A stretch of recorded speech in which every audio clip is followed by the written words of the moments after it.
Hello, everybody. This is Vivek Joshi, founder and CEO of Entytle. We're a software as a service company that has built an intelligent install-based platform that helps aftermarket leaders make their sales and service processes smarter, faster, and more efficient. We're starting a new podcast series we call Aftermarket Champions. And the objective of the series is to bring forward a whole series of guests who've been through a series of roles in manufacturing, primarily in equipment manufacturing, but also made the transition from either an engineer or an operations leader or a finance leader into aftermarket business leaders running a P&L, and then eventually transition into other senior leadership roles. We expect to have a unique variety of guests, each of them who brings a different viewpoint. There are some customers of ours, some people will be customers. There'll be some people who are partners that we met over the years, and some people who are just what I would call subject matter thought leaders in this industry. We're excited about the kinds of people we've got lined up for you. We think it's going to be incredibly informational. And the intent is to really start giving the people who really power these businesses silently and quietly without fanfare, giving them a voice, giving them some airtime in terms of trying to show what can be possible with this kind of business. So this is a series. We're going to have a podcast that lasts about 30, 35 minutes with each guest. And we will probably wind up putting out a minute a minute summary on each guest, followed by the entire podcast. So please sign up, please subscribe, and we're looking forward to having you be part of the growing community at Entytle. Thank you.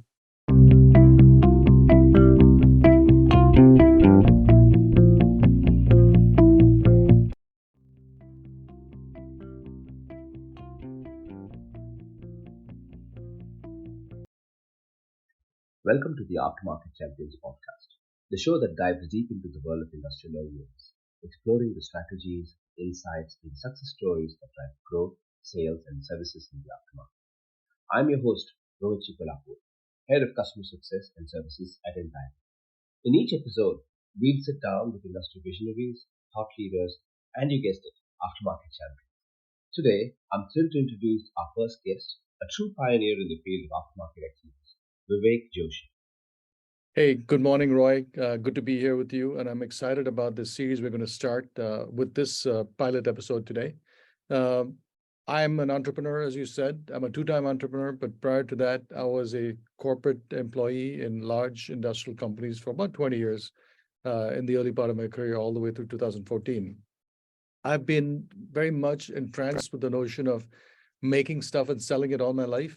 But outside of entrepreneurship, my life is really revolving around my family, my family, which means not just my immediate wife and kids, but really my friends who I grew up with in the aspects of education, professional work, and so on and so forth.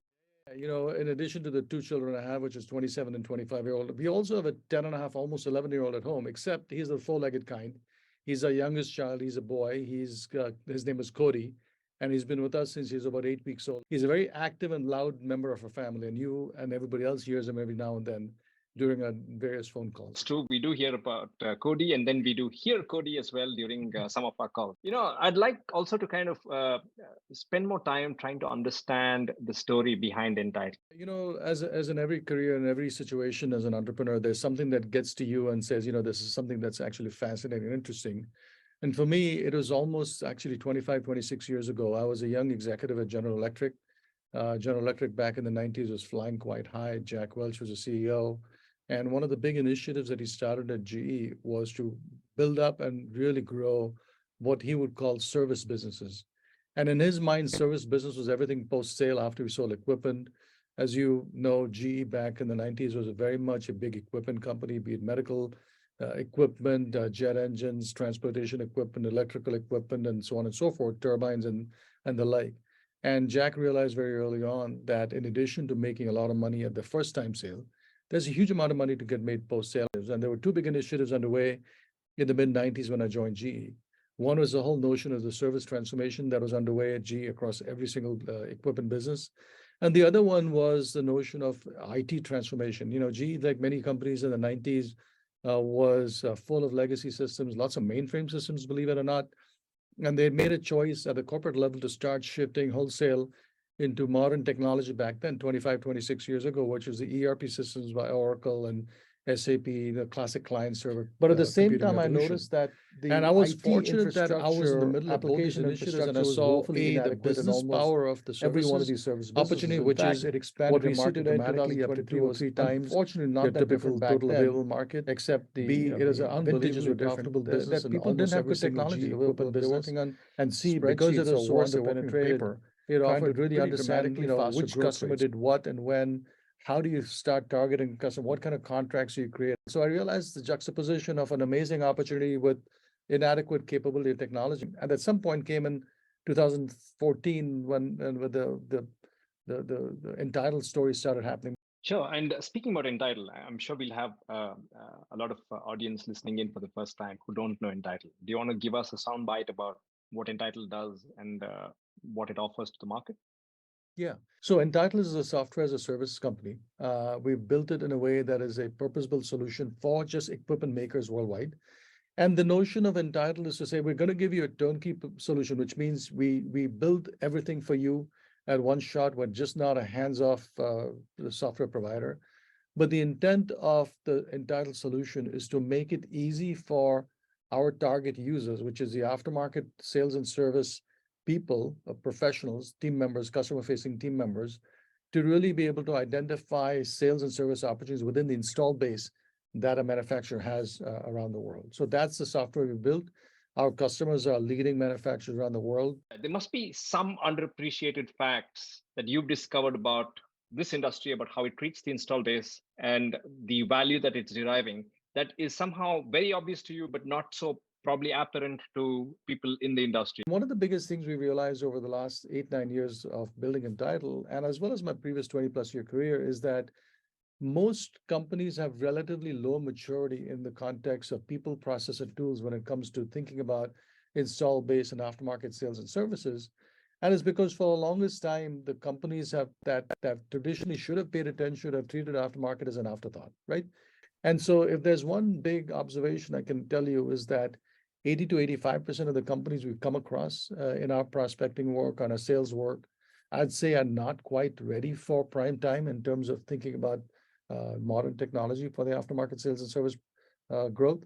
But they have a lot of work to do in terms of investing in their own process maturity, people maturity, if you may, in terms of taking advantage. You've recently also been one of the founders who built the Industry Next community of people in the industry, right? Tell us about what motivated you to kind of bring these people together. And we're also launching this podcast here. So what's the objective about of this community? We started talking to our customers, saying, hey, where do you guys go when you want to kind of learn more about this stuff? And they said, candidly, nowhere. We rely on vendors like you to kind of bring us some ideas, bring us some notions of where we can explore. And so that idea was fermenting in the back of my mind that says, maybe there's an opportunity to go create a community. And candidly, we also borrowed liberally from other industries, other software companies that have built communities from ground up, where there was an absolute lack of available ideas, available forums. And so we decided we're going to build out this community called Industry Next. We launched it a couple of years ago. And what we do with that is we bring together a select invited group of people who we think are thought leaders, who are influencers in our market. And we bring them together in this forum called Industry Next. And it turns out it's a very successful, very appreciated forum where we have things like webinars and events and content, and we're soon to hope to go live with a live in-person event. Like you said, one of the initiatives inside this community is actually the podcast series that we're about to launch. One of the things I think our listeners would love to hear about are who are the guests that you plan to bring on, and what can they expect as they tune into the future episodes. The notion of the guest list on the podcast that we're just piloting today, is really bring in practitioners and leaders who actually made these transformations we talked about a little while ago, right? But there's also could be consultants and other thought leaders, if you may, who have something to offer to our community in terms of learning and growth. So you'll see a mix of people who will be part of this community and part of this podcast going forward. And that wraps up our introductory episode of Aftermarket Champions. We hope you enjoyed our conversation with Vivek Joshi, CEO of Entytle. If you found this episode inspiring and informative, Be sure to subscribe to the Aftermarket Champions podcast so you never miss an episode. We have more industry leading experts, captivating stories, and game changing strategies coming your way. This is Rohit Chikwalapur signing off from the Aftermarket Champions podcast. See you at the next episode.